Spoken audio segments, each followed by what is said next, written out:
change the world? Start off by making your bed. If you make your bed every morning, you will have accomplished the first task of the day. It will give you a small sense of pride, and it will encourage you to do another task, and another, and another.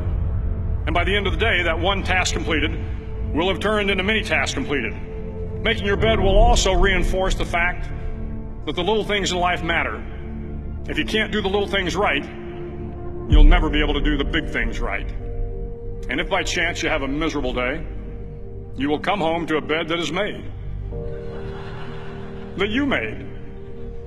And a made bed gives you encouragement that tomorrow will be better. To pass SEAL training, there are a series of long swims that must be completed. One is the night swim. Before the swim, the instructors joyfully brief the students on all the species of sharks that inhabit the waters off San Clemente. They assure you, however, that no student has ever been eaten by a shark, at least not that they can remember.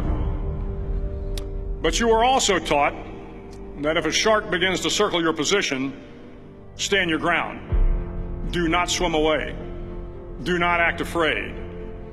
And if the shark, hungry for a midnight snack, darts towards you, then summons up all your strength and punch him in the snout, and he will turn and swim away. There are a lot of sharks in the world. If you hope to complete the swim, you will have to deal with them. So if you want to change the world, don't back down from the sharks. Over a few weeks of difficult training, my SEAL class, which started with 150 men, was down to just 42. There were now 6 boat crews of 7 men each. I was in the boat with the tall guys, but the best boat crew we had was made up of the little guys, the Munchkin crew, we called them. No one was over 5'5".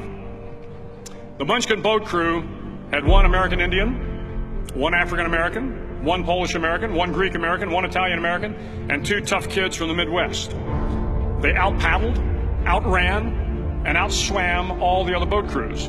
The big men in the other boat crews would always make good-natured fun of the tiny little flippers the Munchkins put on their tiny little feet prior to every swim.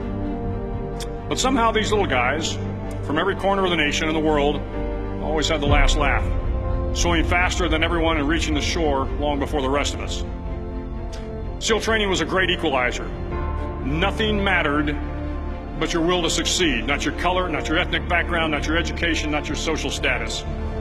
If you want to change the world, measure a person by the size of their heart, not by the size of their flippers. The 9th week of training is referred to as Hell Week. It is 6 days of no sleep, constant physical and mental harassment, and 1 special day at the Mud Flats.